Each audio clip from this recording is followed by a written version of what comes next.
नमस्कार दोस्तों, स्वागत है आप सभी का ऑल इंडिया गुरुजी यूट्यूब चैनल पर। और इस वीडियो में हम डिस्कस करने वाले हैं 6 नवंबर 2020 के करंट अफेयर्स। और ये करंट अफेयर्स आपके आने वाले यूपीएससी या पीएससी एग्जाम्स के लिए काफ़ी ज़्यादा जो है वो हेल्पफुल रहने वाले हैं। इसके अलावा यदि आप किसी और एग्जाम की तैयारी करते हो, किसी भी गवर्नमेंट एग्जाम की यदि आप तैयारी कर रहे हैं, तो आपके लिए सारे फैक्ट काफ़ी ज़्यादा जो है वो हेल्पफुल रहने वाले हैं। मैंने जो पूरे क्वेश्चन लिए हुए हैं वो मैंने खुद से तैयार किए और काफ़ी मेहनत से आप लोगों के लिए तैयार किए हैं, तो आप पूरे वीडियो को जरूर देखिए और अपने दोस्तों के साथ इसको शेयर जरूर कीजिएगा। ये सारे वीडियो सेशन आपको डेली यहाँ पर जो है वो मॉर्निंग में 9 बजे आपको डेली क्लास मिलती है। 10 क्वेश्चन मैं आपके साथ डिस्कस करता हूँ, सारी डिटेल आपको प्रोवाइड कराता हूँ। इसके अलावा आपको यहाँ पर पीडीएफ भी मिलती है जिसकी जानकारी मैं आपको आगे वीडियो में देने वाला हूँ। तो चलिए शुरुआत करते हैं इस सेशन की।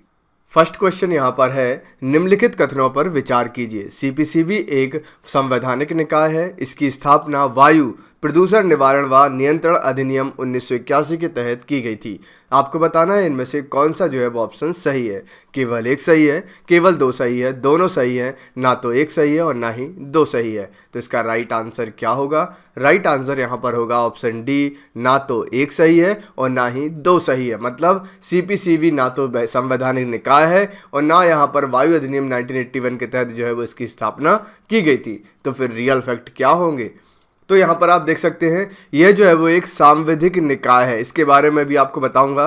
इसकी स्थापना जल वायु नहीं बल्कि जल अधिनियम 1974 प्रदूषण निवारण एवं नियंत्रण अधिनियम 1974 के तहत की गई थी। हाल ही में इसने रेलवे स्टेशन और प्रदूषण से संबंधित अध्ययन किया हुआ है। अब मैं आपको एक एक शब्द के बारे में बताता हूँ जो आपके सभी एग्जाम के लिए हेल्पफुल रहेंगे।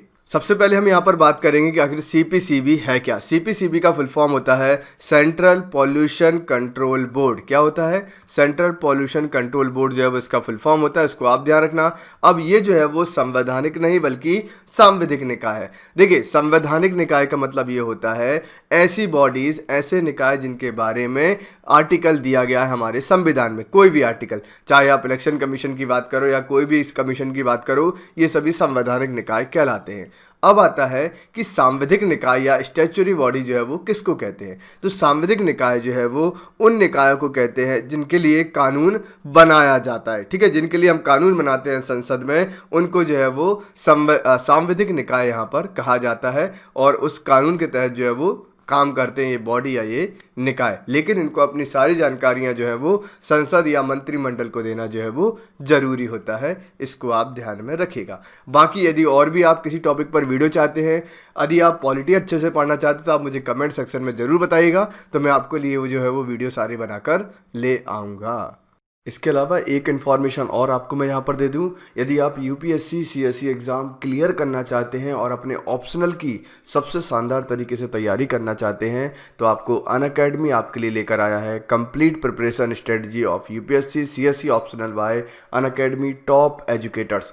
अनअकैडमी के जो टॉप एजुकेटर्स हैं वो आपके लिए बिल्कुल फ्री 100% फ्री स्पेशल क्लासेज जो है वो यहाँ पर लेकर आ रहे हैं। टॉप 18 एजुकेटर आपको ऑप्शनल की यहाँ पर तैयारी कराएंगे। यदि आपका सिलेबस जो है वो छूट गया है या आपका सिलेबस जो है वो कंप्लीट नहीं हुआ है, तो उसको कंप्लीट करने की स्ट्रेटजी, साथ में आपको जो है वो उसमें ज़्यादा से ज़्यादा मार्क्स आप कैसे ला सकते हो, राइटिंग, आंसर राइटिंग आपको कैसे करनी है, वो सारी चीज़ें जो है वो आपको यहाँ पर स्पेशल क्लासेस में बताई जाएंगी। सारी सब्जेक्ट की आपकी ऑप्शनल क्लासेस लगेंगी, चाहे वो आपका पीएसआईआर ऑप्शनल हो या फिर geography, anthropology, economics, history, psychology, law, management, agriculture, maths, zoology, commerce and accountancy, Hindi, English, Maithili, Kannada, philosophy.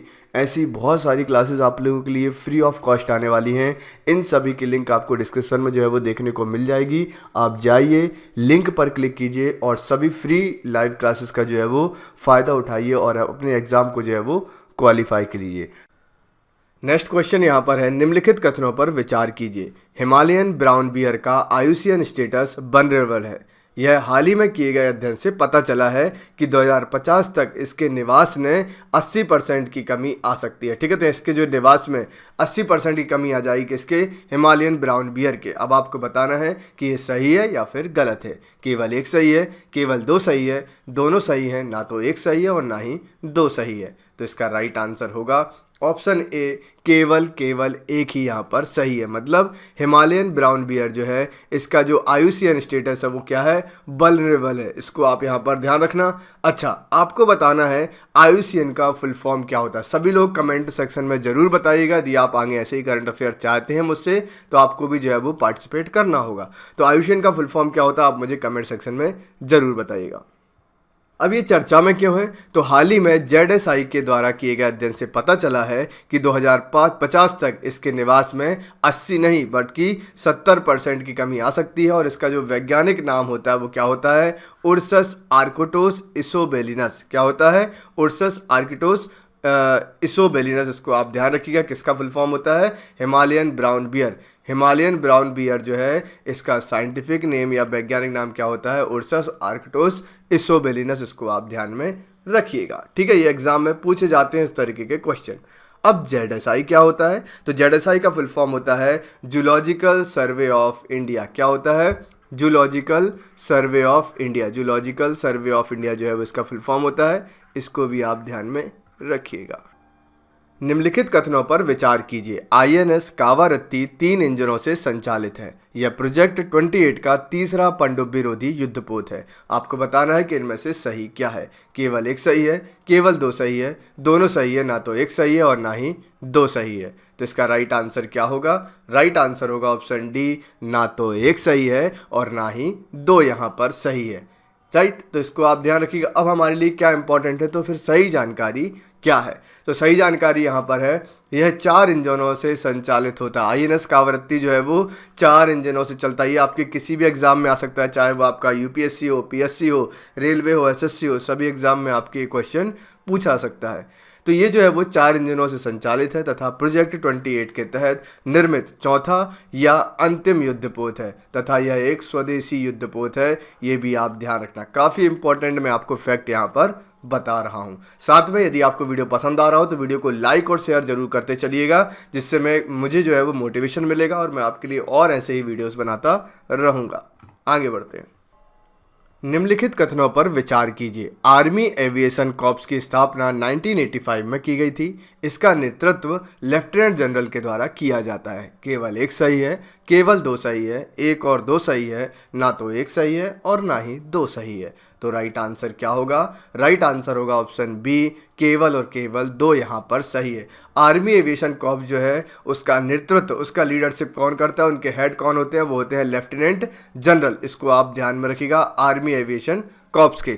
साथ में एक और चीज़ मैं आपको बता दूं, आपको डिस्क्रिप्शन में एक लिंक मिलेगी टेलीग्राम ग्रुप की, आप उसको ज़रूर ज्वाइन कर लीजिएगा। वहां पर सारी PDF नोट्स, वीडियो के नोटिफिकेशन और सारी इन्फॉर्मेशन मैं वहां पर शेयर करता रहता हूं। आप जो है वो टेलीग्राम ऐप डाउनलोड कीजिए, इंस्टॉल कीजिए और वहां पर आप सर्च बॉक्स में ऑल इंडिया गुरुजी लिखेंगे तो आपको जो है वो चैनल मिल जाएगा, उसको आप ज़रूर ज्वाइन कर लीजिएगा।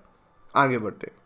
अब यहाँ पर यदि हम बात करते हैं आर्मी एविएशन कॉर्प्स की, तो आर्मी एविएशन कॉर्प्स जो है उसकी स्थापना की गई थी 1986 में, 1986 में की गई थी तथा इसका कार्य सैनिकों को परीक्षण करना, ठीक है, सैनिकों को जो है वो ट्रेनिंग देना, हताहत लोगों की निकासी तथा आवश्यक वस्तुएं पहुंचाना आदि है। ये आप ध्यान में रखिएगा। अलकनंदा का उद्गम सतोपथ हिमानी से होता है। सेकेंड पॉइंट है, गंगा नदी को राष्ट्रीय नदी का दर्जा 2009 में दिया गया। आपको बताना है कौन सा सही है। केवल एक सही है, केवल दो सही है, एक और दो दोनों सही हैं, ना तो एक सही है और ना ही दो सही है। तो राइट आंसर क्या होगा, ऑप्शन ए, केवल और केवल एक यहाँ पर सही है। यदि हम यहाँ पर बात करते हैं अलकनंदा नदी की, तो अलकनंदा नदी का उद्गम जो है वो सतोपथ हिमानी से ही होता है, लेकिन गंगा नदी को राष्ट्रीय नदी का दर्जा 2009 में नहीं दिया गया था। तो फिर कब दिया गया था, कोई मुझे बता सकता है क्या? अच्छा, एक फैक्ट और ध्यान रखिएगा, उत्तराखंड में काफ़ी सारी नदियाँ जो है वो मिलती हैं और मिलकर देवप्रयाग, नंदप्रयाग, यहाँ पर जो है वो विष्णु प्रयाग बनते हैं। तो वो सभी के बारे में आपको जानकारी होना चाहिए। यदि आपको इसकी जानकारी नहीं है तो आप कमेंट सेक्शन में बता दीजिएगा, तो मैं आपके लिए वीडियो बना दूंगा और मैंने ऑलरेडी बनाया भी हुआ है। आपको जब भी किसी भी टॉपिक में कोई भी प्रॉब्लम होती है, आप बेझिझक आइए, किसी भी वीडियो के नीचे कमेंट कीजिए, मैं आपके कमेंट पढ़ता हूँ और फिर मैं आपके जो है वो आंसर भी करूँगा और आपको वीडियोज़ भी प्रोवाइड कराऊँगा।